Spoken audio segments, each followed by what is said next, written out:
Frederiksen from Ento, and I have the privilege of being joined by another co-founder of another tech company, Davide. Please introduce yourself briefly, Davide, and then we'll get going with the slides. Thanks, Malte. I'm Davide Cali. I'm the co-founder and CEO at Climify, and I'm very happy actually that you initiated this interesting webinar. So thanks for organizing it. So that's short about me. Perfect. And once I'm doing the slideshows, unfortunately, I cannot see you nor any questions because it will enter full screen. So just let me know if I should do anything, then I'll go from there.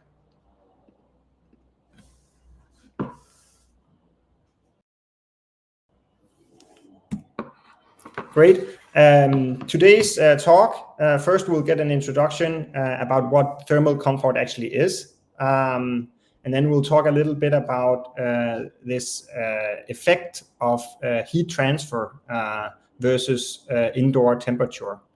And then lastly, we'll talk a little bit about how we can design these indoor environments better, both in the future for new buildings, but maybe also in the buildings that we already have. Davide will take the first part of the slides, and then I'll have them. But please ask questions along the way. We want to be as engaged as possible. So please just ask them in the comment section, and we'll try and get them online. Over to you, Davide. Thanks, Malte. So I thought to start with what is thermal comfort? What is the definition? And when we talk about buildings, HVAC, of course, we look at ASHRAE. And that's a pretty clear definition from ASHRAE. What is thermal comfort? Is a condition of mind which expresses satisfaction with the thermal environment. So we don't, it's not about measurements, it's our mind, how we feel, our perception. So if we look at how we feel in different environments, we can think of being outside, for instance. So we can switch slide. Yes, we can be on the seaside in Denmark, in the west coast, wearing a wet shirt after a surf session eventually. It might be 27 degrees and there is a moderate breeze that is pleasant.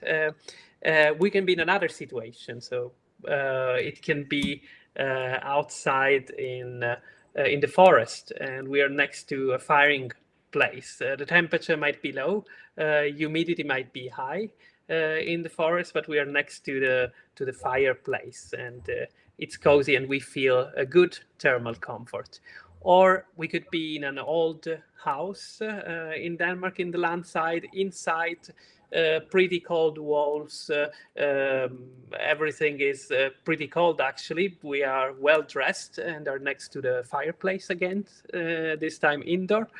Or finally, if we want to put it even more extreme, we could be actually on the snow, just wearing a t-shirt, because the solar radiation is so strong and all the reflection from the snow that we can just enjoy a beer, maybe not working from the ski resort, but we can enjoy a beer in t-shirt and enjoy the thermal comfort. But of course, here we have to think about buildings, so the thermal comfort in buildings. And there are scientists who work hard to try to estimate the thermal comfort of people. And one of those scientists is known worldwide. It's called Ole Fanger, Professor Fanger from DTU Sustain. He actually made the science behind thermal comfort. So if we switch to the next slide, there we have the key factors that he identified for influencing our condition of mind, which is the thermal comfort. And he said we have to look at the air temperature, of course, but also to the mean radiant temperature, the air velocity, relative humidity, our closing insulation, and our metabolic rate. which is also related to what we are actually doing. Is it a workout in the gym? Is it a stressful moment at work where we have to present something and prepare some slides? So it's a lot of factors influencing thermal comfort, and of course we can start monitoring all the different variables. We can send out our team of scientists, and they will bring their very expensive monitoring equipment. Yes, the monitoring equipment with them, and start to measure how is the thermal comfort in that room. But in fact, the best sensor for thermal comfort in the room is not the expensive equipment, is actually the two scientists, because they are users, so they can tell us what is that condition of mind about their thermal comfort. So asking people can be a very valuable way to estimate thermal comfort. But are people also good at controlling our buildings? We made an experiment a very long time ago in Germany, where we retrofitted 90 apartments. They are all equal apartments, 5 rooms, 3 rooms plus a kitchen and a bathroom, to be precise, and all with a lot of insulation, ventilation system. So we could grant a very good indoor environmental quality overall. We installed monitoring system in all the 3 blocks. It was before the IoT boom, so it cost over 1 million euros to install the monitoring system for these 90 apartments. And now we can focus on block 2. I have some measurements for you. So if we imagine to stay in front of this block, we will find 30 apartments here. And we monitored the energy consumption of each of these apartments. They were controlled by the users. So if we look now, we imagine we have those 30 apartments in front of us over 5 floors. This is actually the energy consumption of those apartments in kilowatt hours per square meter in 1 month period. It's a December month. It was pretty cold. And the colors tell us red, they used more energy they should have used, and blue, they used less. What they were expected to use is a so-called 3 liters house.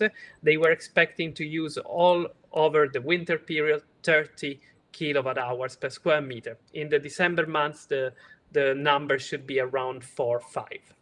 So we see 4 apartments using a lot of energy, some apartments using none. If we look to the very right of the slide, we see 2 apartments in particular being dark red, 12.7 and 12.6 kilowatt hours per square meter. But let's zoom in now in the temperature, the average temperature in each of the apartments. So we monitor the temperature in each of the room, and here we have the average over all rooms for this 1 month. So the apartment with 12.6 kilowatt hours per square meter consumption has almost 24 degrees Celsius as an average indoor temperature. The one below on the ground floor, it's below 20 degrees on average.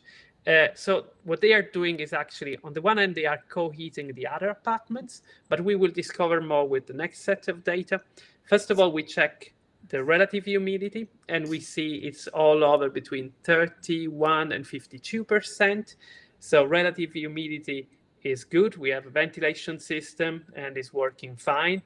And then finally, we monitor the opening of windows. So each apartment had 7 openable windows. And this number on each box, on the bottom left of each box, indicates on average how long those 7 windows were open. So if we look again at the bottom right apartment with 12.7 kilowatt hours per square meter, on average, each window was open for 61% of the time. So they kept every single window open for more than half of the time.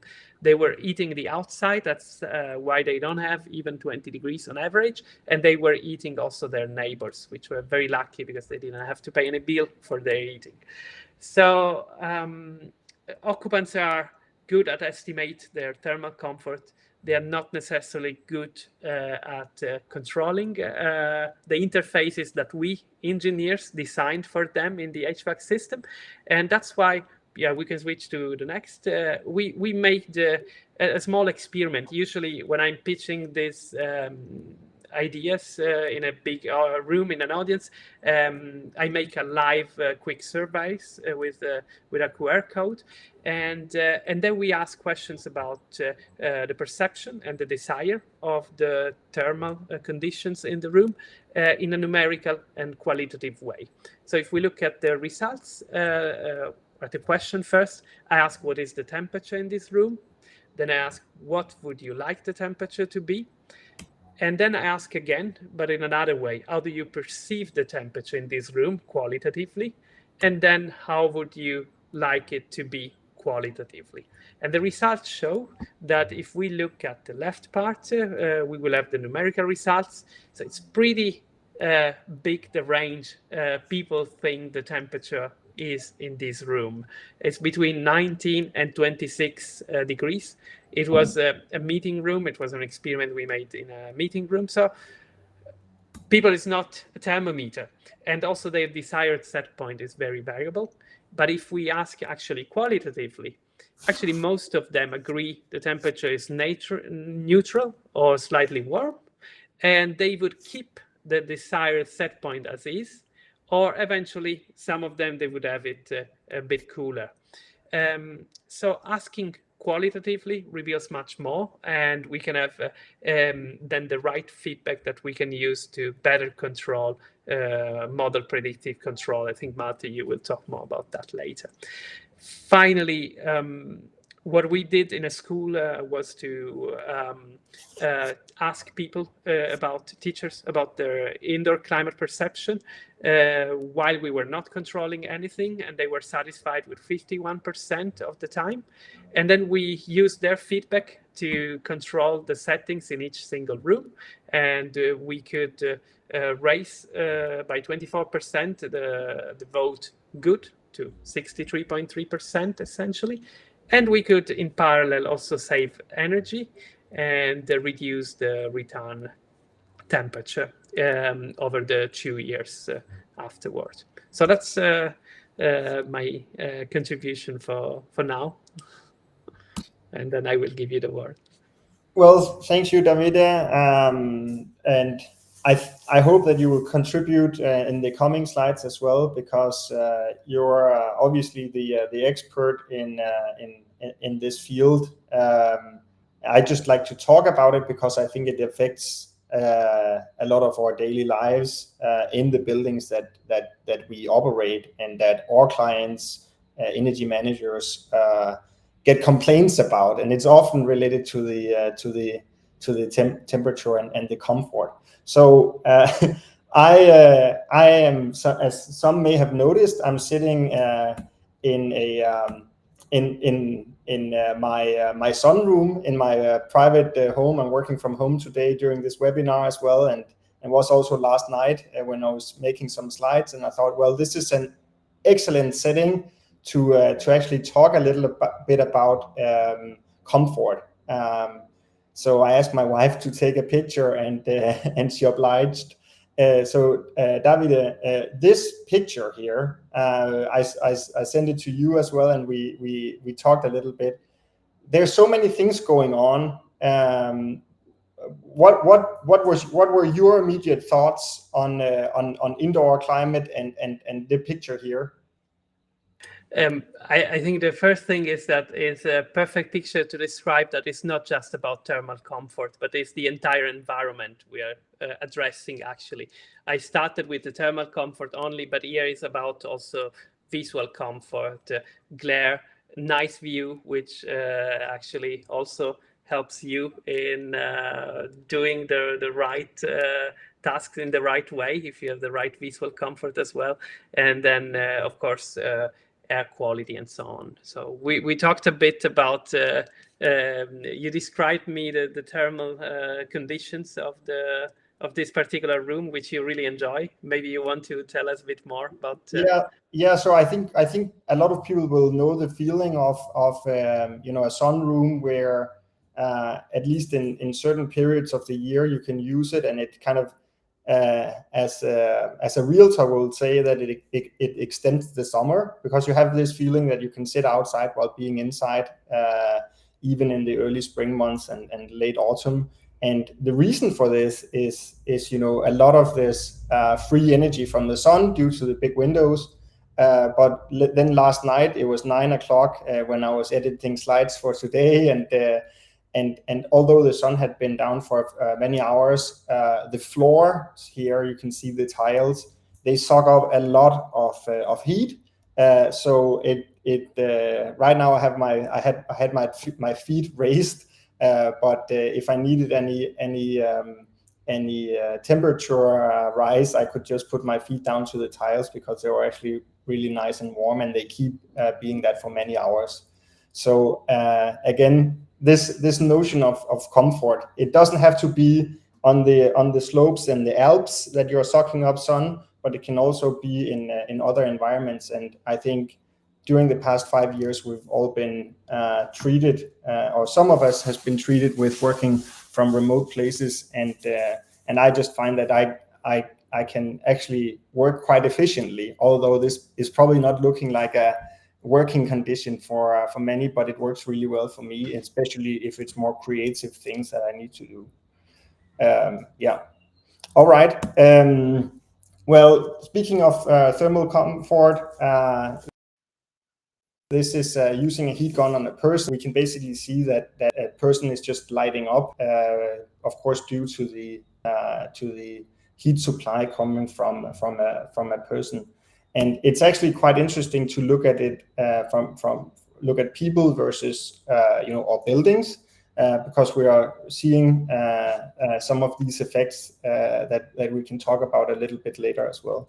This is from underneath a door, and it's in Fahrenheit. Sorry for that. I found it online, and it just shows that sometimes these small things that can be a really like kind of a cold bridge that can cost quite a lot of money, but doesn't necessarily isn't necessarily hard to fix. Yeah, and the key point in this is actually that if you are insulating better, then not only do you need to use less energy to heat it up, but you actually also don't even need to have the same air temperature to feel the same level of comfort. So we think a lot about convection, so airflow, but there's a lot of thermodynamics that is about basically inertia in the buildings or heat storage. And my example from before with this radiation coming from the floor is a pretty good example of that, how we can benefit from it, both for cold and for warm environments that we'll talk a bit about later. So I think this is the question going into it, is how we design these awesome air quality experiences in buildings, because unfortunately we cannot ski every day and sit in the sun. So how can we if not mimic, then at least use some of the learnings from this we know, because obviously it's not just about temperature. If you can sit in 1 degree or -1 degrees and feel well, then 21 degrees seems like a pretty fun set point. So what do we do around this, and how do we design around that? And before going into that, I'd like to give you a little bit of an introduction to some of the problems that we're seeing out there in the real world.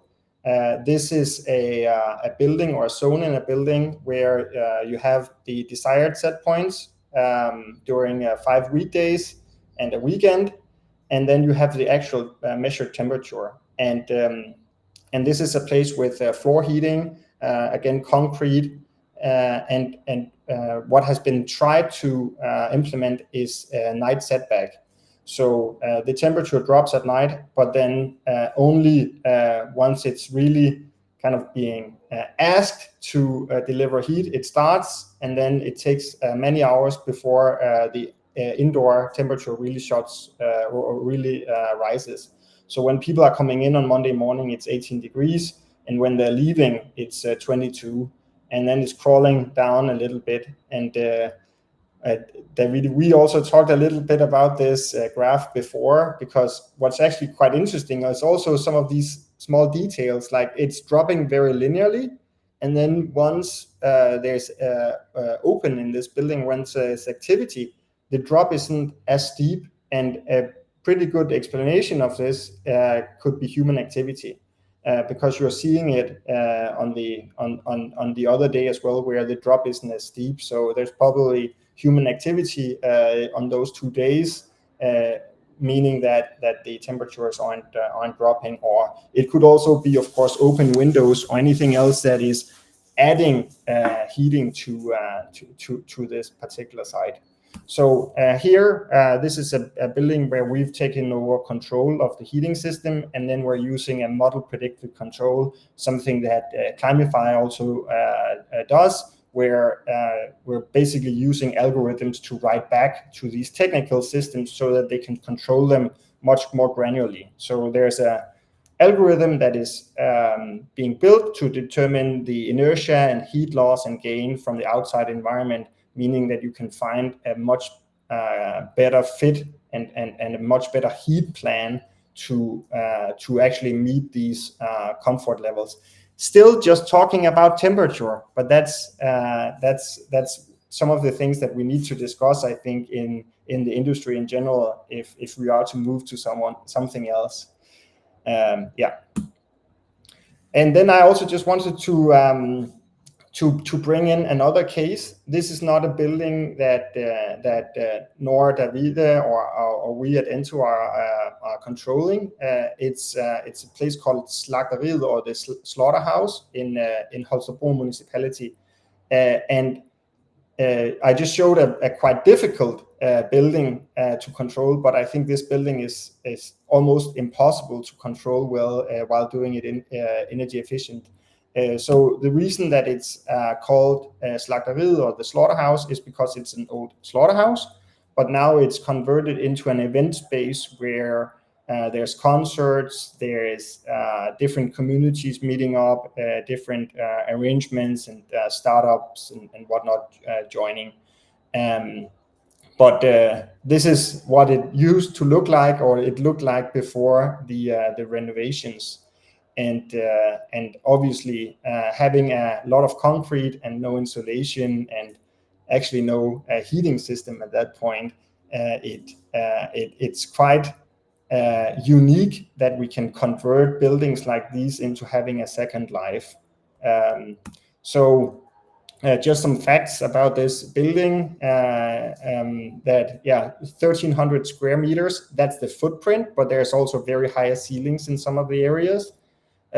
Concrete, so lots of thermal capacity, both for good and for bad, mostly for bad if you're talking about heating it. No insulation in the walls. We know the energy managers at the municipality, Thea and Jonas, and they've told us how that the municipality was actually granted compensation to install heating if it was only running during events. So they needed to have some kind of intelligent control over these units, so they weren't wasting a lot of energy and basically living up to building code, because they were doing such a substantial renovation. So the way that they are heating it now is over their ventilation with electrical heating. So yeah, the use, again, it's very broad, anything from concerts to seated events. So how do you create a good indoor environment here?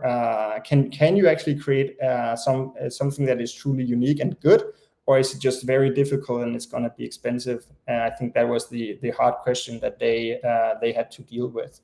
And I've sort of given my ideas of how to make a heat plan, very manual, but just to create this kind of train of thoughts on what the problems are and what the solutions might be. So imagine, that, you're having a concert at this place.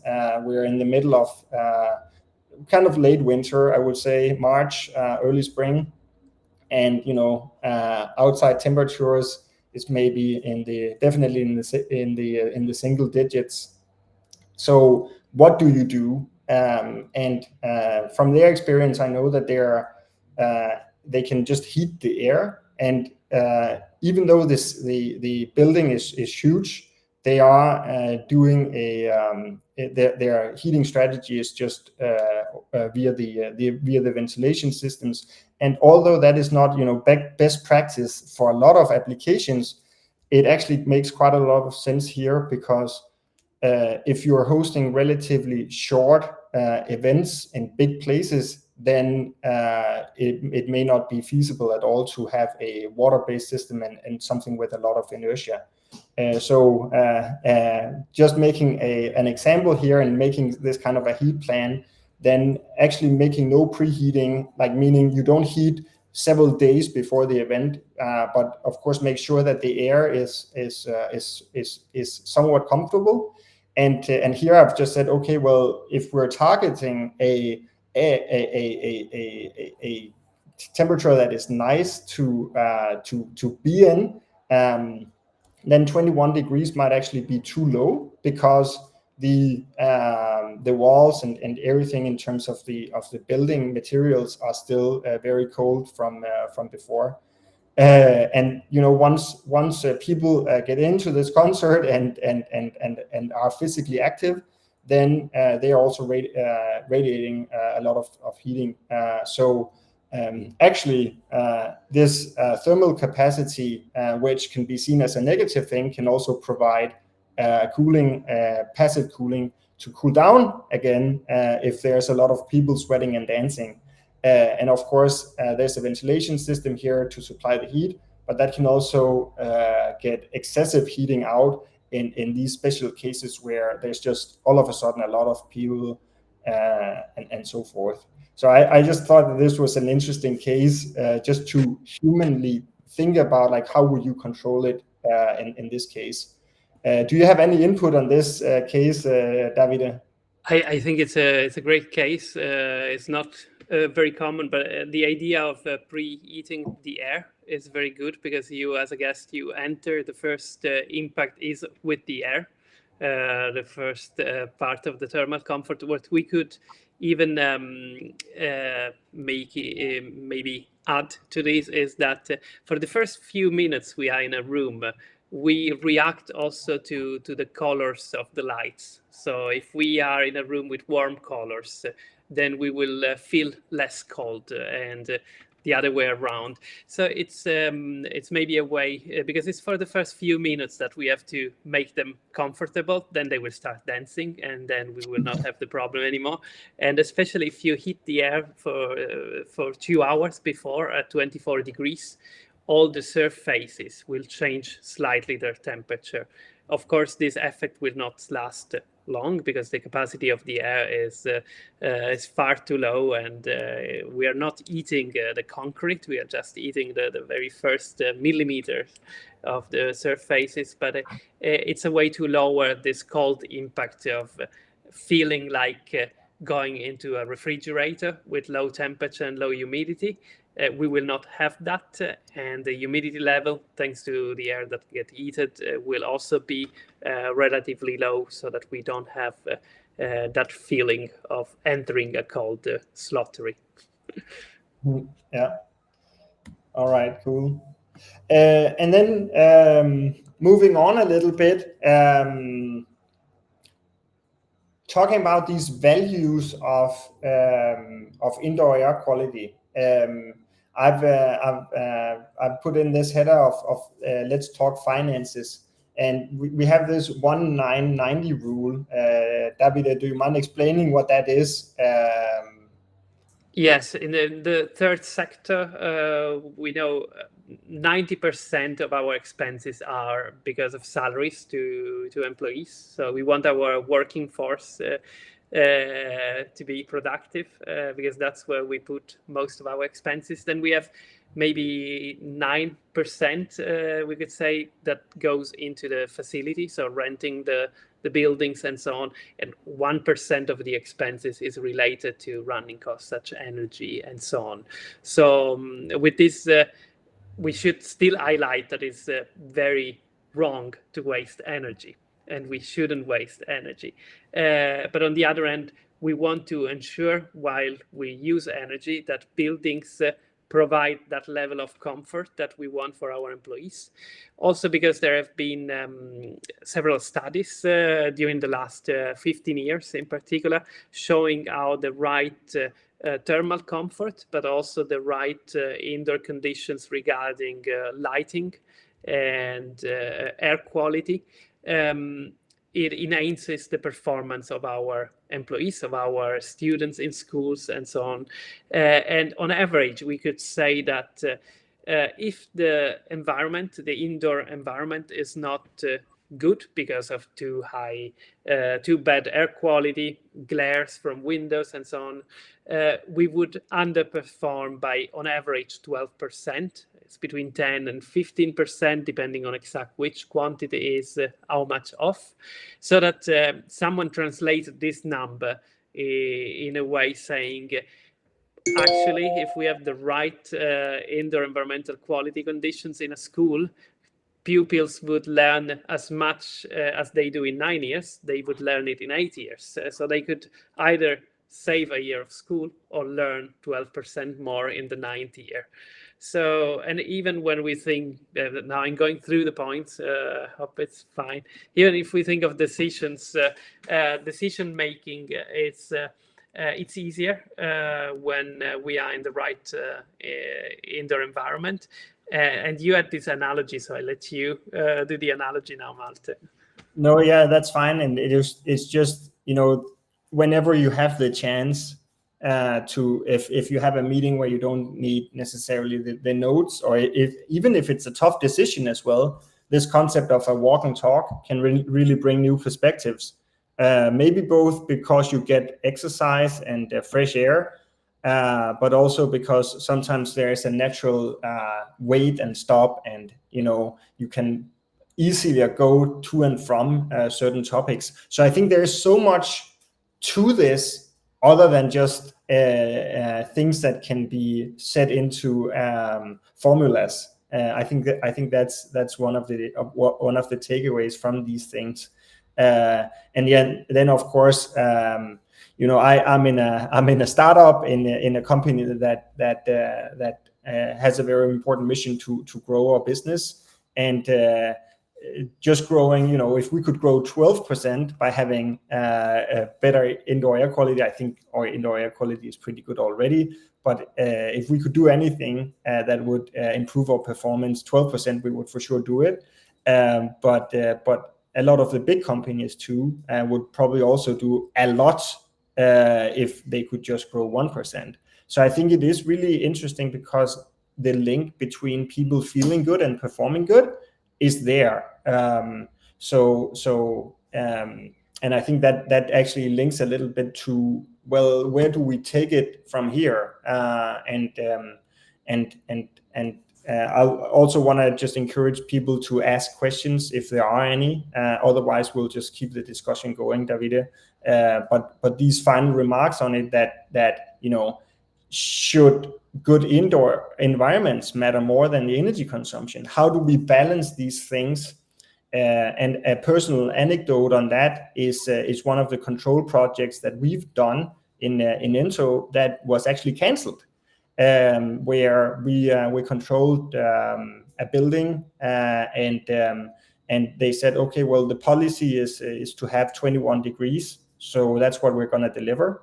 And before then, there had been a kind of a temperature overshooting of a few degrees. So the occupants were used to 23 degrees maybe. And then all of a sudden on Monday morning when you get in, it's exactly 21 degrees at 8 o'clock, because that's what you've asked for. And they actually ended up kind of not renewing or not continuing this model predictive controller, because they got too many complaints. And once it's there, then we've definitely taken it too far. So we're not running our buildings to save energy. We're running our buildings to use energy and to provide good environments. So I think that was just a case where this dialogue with the users should have been closer, because you can definitely design these things so that the indoor air quality is better, and people are feeling heard, which was also part of your presentation, right? That we need to have we need to have people's perspective in it as well, to create these environments. So I think that was the first point. And then the second point, of course, that is one of the things that we've covered, is this concept of passive cooling or pre-cooled buildings, where as we are doing night setbacks and weekend setbacks, I think it's extremely important to be aware of that. If you set a certain set point in a preheated or a pre-cooled building, then it will feel colder than a temperature that is set similarly or even lower in an otherwise preheated building, due to this radiation from the walls and the floors, which again has a much larger impact than the actual temperature. So just some important points, and maybe in the future we might be able to lower the temperature a bit if we just keep it more constant, if the walls and floors are preheated. And then the final third point is floor heating. If I were to build a new home, I might go for floor heating for a few different reasons, but the first of it is just straight comfort. So it just feels really well, feels really good.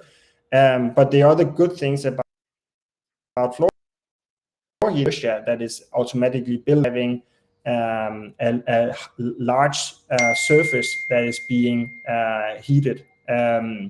So that means that there is a delay, which then also actually helps in when you are heating. So we are seeing both in the district heating systems, but also of course electricity systems, that you might be able to buy energy quite a lot cheaper outside peaks, both on the days, but also due in seasonality. So if you can heat actually at night, then you might be 50% cheaper than if you have to heat during the day.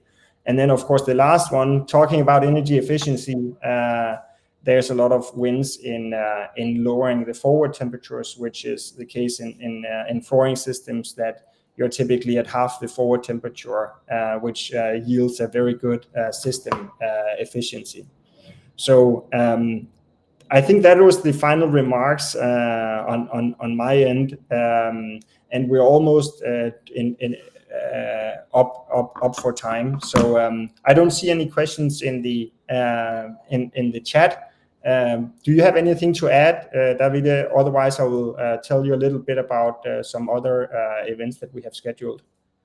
Maybe just shortly, I think the main issue that we see in buildings is that the occupants or building users, that's the nerdy word, the occupants, they are seen as a disturbancy in buildings. And what we see often is that we want to pre-decide for them also as engineer. We know what is good, and when something is not working, where a building is underperforming, we always blame the users. It's the easy way. In reality, I want to say, even myself as an expert, I have floor heating. I have lowered the set point for my floor heating while I was on vacation. And in the way I did it, I actually had to have pretty cold days when I came back for quite some time because I pre-cooled too much compared to to what my system could then ramp up to the inertia of the building. So if we think floor heating is already complex, but we have now a project together with Panasonic, with Velux and Danfoss, where we can control windows, shutters, heat pumps, and thermostats. If we think of a day in April where we have a lot of solar radiation, still low temperature, variable prices in the electricity during the day, we might have negative prices and then positive prices. You can be an expert as much as you want of indoor climate, energy. You can program your own schedules, but at the end of the day, the MPC that is looking at all those variables and helping taking the decision is needed. At the same time, we also need to know what the users want. Because if we just close down the shutters, cut the view to the outside because we want to avoid overheating, and then they upset because of that, we might prefer to pre-cool the building at night through natural ventilation. There are so many options open, and it's too complex for a human being to answer what is the right control, but it's very easy to answer how you feel. And then it's up to our algorithms to enter models, to predictive control, to ours, to translate the right scheduling to accomplish users' needs and use energy finally in a sustainable way. Yeah, I think that are some really good closing remarks, Davide. Thanks for that. Yeah, so as we round up, I just wanted to briefly mention that we're hosting another English webinar focused on something completely different. And this will be around large language models and how we see them interfere with energy management. And yeah, this is with my colleague Benedetto, another Italian. For some reason, Davide, and I know that you think that I'm pronouncing his name wrong for sure. It was right. Right. Okay, we're okay here. Yeah. So, but Benedetto will join me in a conversation around these new AI models. And we've of course implemented some of them in Ento already, but we can just see that they are changing a lot of things, and energy management will for sure as well. And this is just an example of it, that this is the way that our app is currently showing a base load issue, that all of a sudden something is off at night, and this is in an electronics store. So how can we make something in text? How can we generate ideas on identifying these root causes? That's one of the applications that we've seen already. But maybe it could be in the heating systems and in the indoor air quality control as well. So I think there will be a lot of applications where these large language models will interfere with basically anything we do, but definitely also on the energy side. Is it something that you're experimenting with as well, Davide, or we have not talked about this? No, we have started looking into it already, a bit last year. So it's a trade-off between what can really be valuable for the building manager. So how to provide the really right information without overfloating.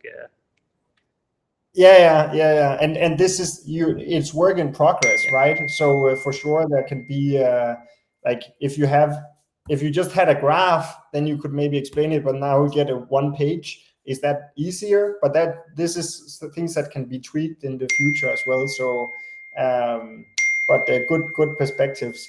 And yeah, I think we've also used our time now. So I'll stop the screen share, and again, I just wanted to thank you for really participating. I think it's been really insightful to have these conversations with you, both during this webinar, but of course also leading up to it. So thanks for that, and thanks for being a very driven founder. I think that's why I'm inspired by you. Thank you so much, Malte. And it's the same. I'm also very inspired by what you do at Ento. So it was a pleasure. Thank you. See you.